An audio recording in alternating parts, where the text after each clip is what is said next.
Hello, everybody. Today we are talking about the Avengers, and for the first time ever, you will see me read my notes off my computer because I realized that with my ring light, my glasses are too reflective, and I hate that, and I didn't want to put my contacts in. That seemed like a lot of effort to record a YouTube video.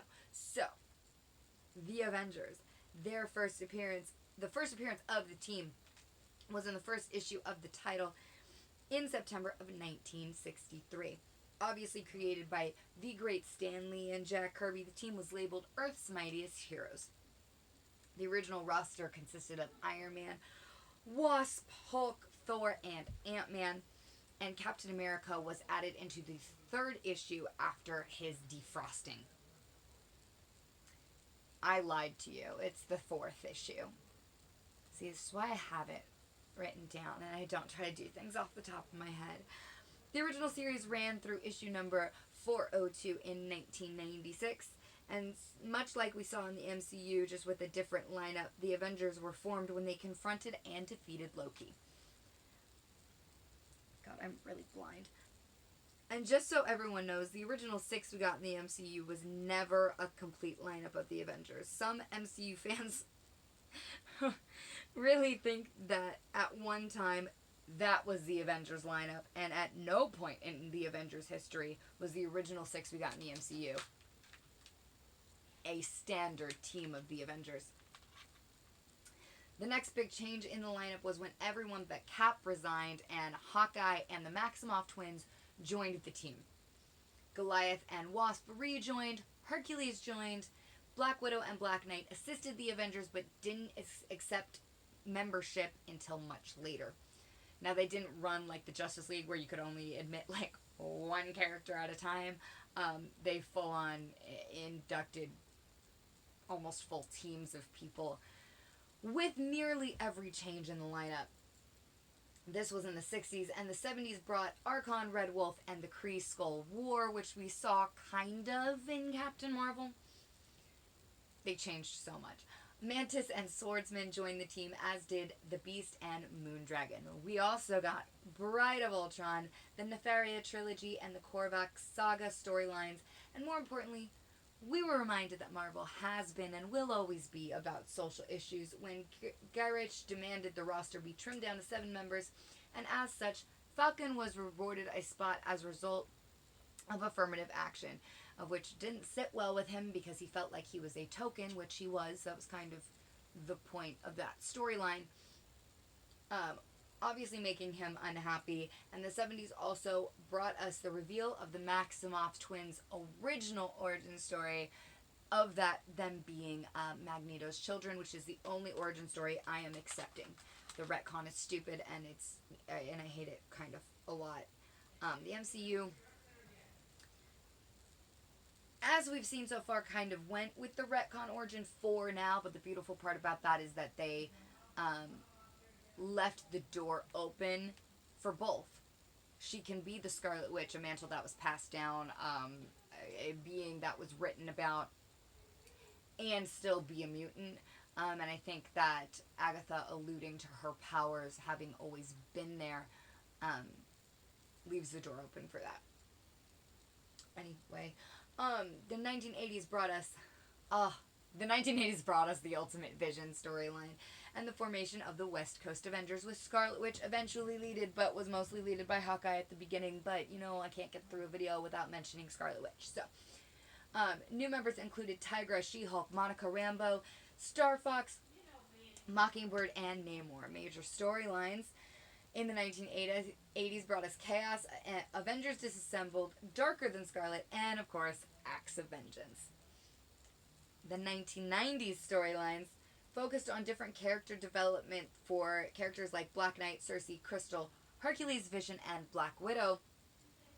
And thanks to U.S. Agent, the West Coast Avengers was disbanded, and another Avengers spin-off team.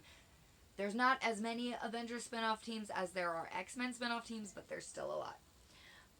Force Works was created. The major 1990s storyline was Heroes Reborn, and after that storyline concluded, new members took on being part of the Avengers team, and those members included the newly revived Wonder Man, Scarlet Witch, For those who don't know, Scarlet Witch was in a love triangle between Wonder Man and Vision because Wonder Man contained, Vision contained some of Wonder Man's memories, and that's why he was in love with Scarlet Witch to begin with. And then when Vision lost his, feeling, Wonder Man was in love with her. She also had an affair with Hawkeye.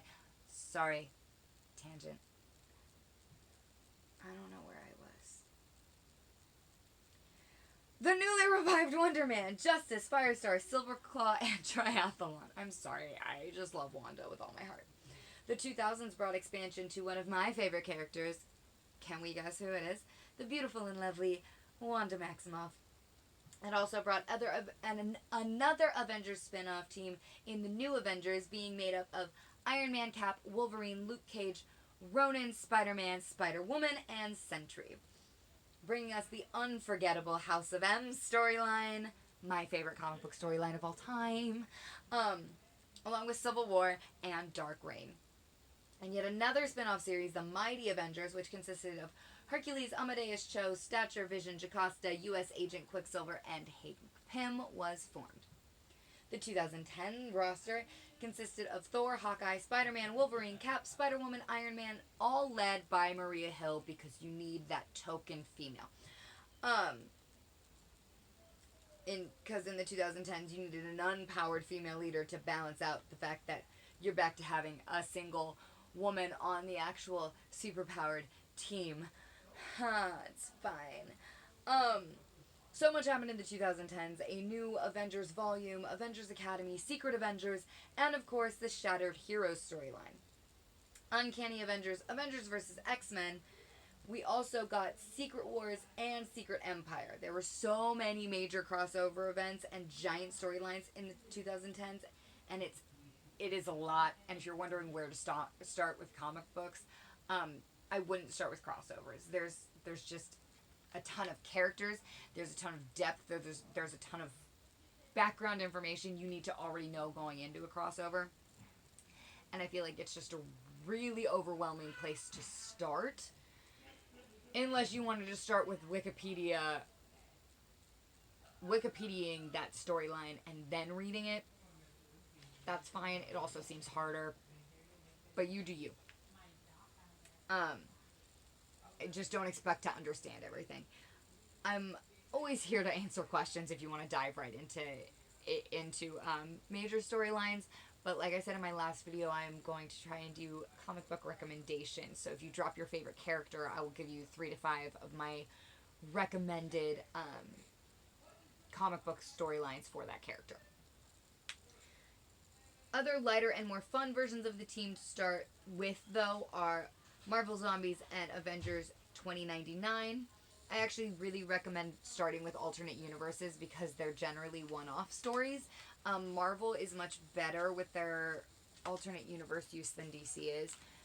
And that way you're not super confused. You understand that all the storylines and characterizations are contained to this alternate universe. But very rarely are the alternate universe characters drastically different than their 616 continuities. So you can get kind of a base understanding and enjoy stories that these characters are in before diving into the decades-long storylines most of these characters have. But each storyline is pretty distinct and doesn't always bring in things from other storylines. So, again, if you would like comic book recommendations, I will start putting those out for the most popular characters as soon as possible. I'll make little infographics because I'm extra.